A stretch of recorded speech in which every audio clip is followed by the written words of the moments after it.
Hello tout le monde, j'espère que vous allez bien. Aujourd'hui on se retrouve pour une nouvelle vidéo. Ça fait longtemps que j'ai pas parlé face cam comme ça et je suis hyper contente de faire cette vidéo avec vous. Avant de commencer, si t'es pas encore abonné à ma chaîne YouTube, je t'invite à t'abonner et à activer la cloche de notification. Comme ça tu ne rateras aucune de mes vidéos. Comme vous avez pu le remarquer, je reviens tout doucement. C'est pas facile au quotidien entre ma vie personnelle, ma vie professionnelle et le fait d'avoir une chaîne YouTube parce que j'ai aussi un compte TikTok, parce que je live aussi sur autre chose. Donc j'essaie de gérer au mieux toutes ces petites activités. Je m'adapte, je prends le temps. Comme vous le remarquez, on approche tout doucement de la fin de l'année. L'année est passée hyper vite et je me suis dit que c'était peut-être le moment de se poser, de réfléchir, de regarder en arrière, de souffler et de se dire ce qu'on a retenu de 2025. Aujourd'hui donc je suis devant vous pour faire le bilan de ce que m'a apporté 2025. Il faut reconnaître qu'il y a quand même une part de positivité dans ce qui nous arrive au fil des années. 2025 a été une année pleine de changements, de leçons, mais aussi de belles victoires. Et donc j'ai eu envie de partager avec vous tout ce que cette année m'a appris sur la vie, sur les gens, sur le travail et surtout sur moi. Je vous conseille de prendre un petit thé, un petit café, posez-vous, prenez votre plaid et on va papoter. En bref, j'ai pris du recul et je me suis rendu compte que 2025 a pris plein de petites leçons, d'autres simples et d'autres beaucoup plus profondes. Alors aujourd'hui, je vais partager avec vous 15 choses que m'a appris cette année. Des choses qui, je pense, peuvent vous parler. Qu'on va commencer tout doucement. La première leçon que j'ai apprise en 2025 et que j'aurais dû intégrer depuis à mon cerveau, c'est que tout n'a pas besoin d'aller vite. Cette année, j'ai appris à ralentir. J'ai souvent eu l'impression d'être en retard dans ma vie, dans mes projets, mais chacun avance à son propre rythme et je trouve que c'est ce rythme-là qui fait notre histoire. Quand j'ai arrêté de me comparer, j'ai tout de suite su apprécier mes petites victoires et apprécier la vie que j'avais. Je pense que les belles choses se construisent avec patience. Alors aujourd'hui, je préfère progresser lentement plutôt que de foncer, prouver quelque chose à quelqu'un. La deuxième chose que 2025 m'a appris, c'est que dire non est aussi une forme d'amour. Faut savoir que moi je suis une personne qui n'aime pas dire non, qui a peur de vexer et qui a peur de décevoir. Mais j'ai compris qu'en disant toujours oui aux autres, je me disais finalement non à moi-même. J'ai appris que dire non, c'est poser des limites, c'est choisir la paix au lieu de la culpabilité et finalement ceux qui t'aiment vraiment comprendront. En 3, j'ai arrêté de tout contrôler. Ça rejoint un peu ce que je disais au départ. Je voulais que tout soit sous contrôle. Ma vie, mes relations, mes projets, mais à force de vouloir maîtriser, je m'épuisais. Et mon corps commençait à réagir. J'avais beau enfouir ce que j'avais au fond de moi, beau vouloir contrôler, mon corps accumulait tellement de choses, puis m'a fait savoir à un moment donné qu'il était bon de ralentir. Donc j'ai appris à lâcher prise, à faire confiance à Dieu, à faire confiance à la vie et à me dire que tout arrive pour une raison. Et donc la paix, c'est souvent d'accepter les choses qu'on ne peut pas changer. Quatrième point, tout le monde ne t'aimera pas et c'est normal. Je dois vous avouer que longtemps j'ai manqué de confiance en moi et j'étais arrivée à un point où je me disais mais pourquoi tel ne m'aime pas? Pourquoi tel ne parle pas avec moi? Pourquoi? Je me posais tellement de questions parce que justement ça venait d'abord de moi qui avait du mal à m'accepter. Je pensais que le regard des autres sur moi était forcément négatif. Mais j'ai pu comprendre que c'est impossible que tout le monde t'aime. Et c'est ok, ce n'est pas un rejet, c'est juste la vie. Je ne suis pas faite pour tout le monde et tout le monde n'est pas fait pour moi. Et ça, il faut l'accepter. Depuis que je l'ai compris, je me sens plus libre, plus légère, plus en relation avec moi-même. J'attire moins de monde certes, mais j'ai des personnes plus vraies autour de moi. Cinquièmement, j'ai compris que être seul, ce n'est pas un vide. Le vrai équilibre, c'est d'être bien avec soi, même quand on partage sa vie avec quelqu'un. Parce qu'avant d'être une épouse, une femme, une copine, une conjointe, une compagnante, on reste une personne avec ses moments, ses envies et son espace. Et ce n'est pas un manque d'amour. Au contraire, c'est ce qui permet, quand tu es en paix avec toi-même, c'est ce qui te permet d'aimer encore mieux ton partenaire. Sixièmement, même quand tu ne vois pas les résultats, le travail paye et ça, il faut y croire. Chaque effort compte. Alors même les jours où tu doutes, continue. Parce que la régularité, c'est ce qui finit par nous démarquer. Donc j'ai appris à faire confiance au processus, même sans les applaudissements. Septième point, alors là, très important, je l'ai intégré depuis, parce que je suis une personne très observatrice. Les gens montrent qu'ils sont dès le début. Les signes sont toujours là, c'est juste qu'on veut les ignorer, on veut toujours voir le meilleur côté chez une personne, et ça c'est normal. Aujourd'hui, je ne romantise plus les comportements, je regarde les actions. Quand quelqu'un t'aime, tu le ressens, et quand c'est flou, c'est souvent parce que c'est pas sincère. Mon intuition ne me ment jamais, et maintenant je l'écoute. Je l'ai toujours écouté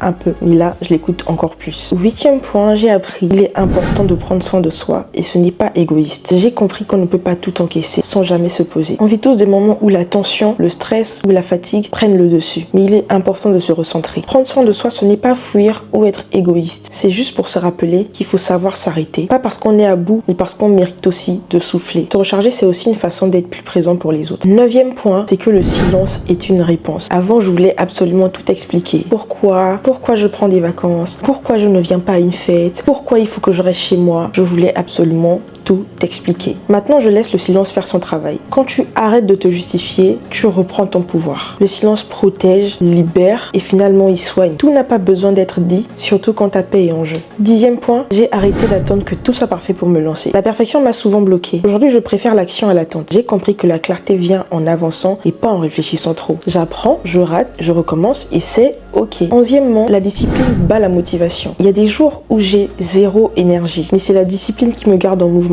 La motivation te fait recommencer, mais la discipline t'aide à tenir. Je vais pas parler de la motivation d'aller à la salle de sport parce que clairement je n'y vais pas, mais la discipline fait tenir. 12e, j'ai appris que mon travail ne me définissait pas, mais qui reflétait mon énergie. J'ai compris que la façon dont je fais les choses parle pour moi. Si je travaille avec amour et passion dans ce que je fais, je finis toujours par attirer de bonnes ondes. 13e, j'ai appris à longtemps, mais je l'ai renforcé en 2025, que tout travail mérite salaire. J'ai arrêté de minimiser mes efforts. Même si personne ne voyait ce que je faisais, moi je savais. C'est pas arrogant de reconnaître ta valeur, c'est carrément essentiel. Tu peux être humble, mais fier à la fois. J'ai appris à dire sans gêne, j'ai bien travaillé aujourd'hui. Le 14e point que j'ai appris en 2025, c'est sur la patience et la foi. J'ai compris qu'il ne sert à rien de forcer les choses. Parfois, Dieu met ta vie en pause, non pas pour te punir, mais pour te préparer à quelque chose de meilleur. Les moments d'attente, de doute ou de lenteur sont souvent ces moments-là dans lesquels tu grandis le plus. Alors maintenant, j'apprends à faire confiance à Dieu et au timing de ma vie. Et enfin, le 15e et dernier point que j'ai appris cette année, c'est que le plus important, c'est de rester aligné avec soi-même. Avec tout ce que j'ai pu apprendre de cette année, la vraie leçon, c'est celle-là. Peu importe les choix, les réussites ou les erreurs, l'essentiel, c'est de rester fidèle à soi-même. Faire plus de choses qui me ressemblent, même si ça prend un peu plus de temps. Parce que si je vis aligné avec moi-même, tout le reste de ma vie s'alignera. En résumé, 2025 m'a appris à m'aimer un peu plus, à lâcher prise et à faire confiance à la vie. Si vous avez regardé cette vidéo jusqu'ici, c'est sûrement que vous êtes dans un moment de réflexion ou de changement et c'est extrêmement beau de le reconnaître. Si vous voulez partager un bout de ce que 2025 vous a apporté, n'hésitez pas à le mettre en commentaire. D'ici là, prenez soin de votre corps, de votre esprit et avancez doucement à votre façon. Je vous fais plein de bisous et on se retrouve bientôt pour une prochaine vidéo.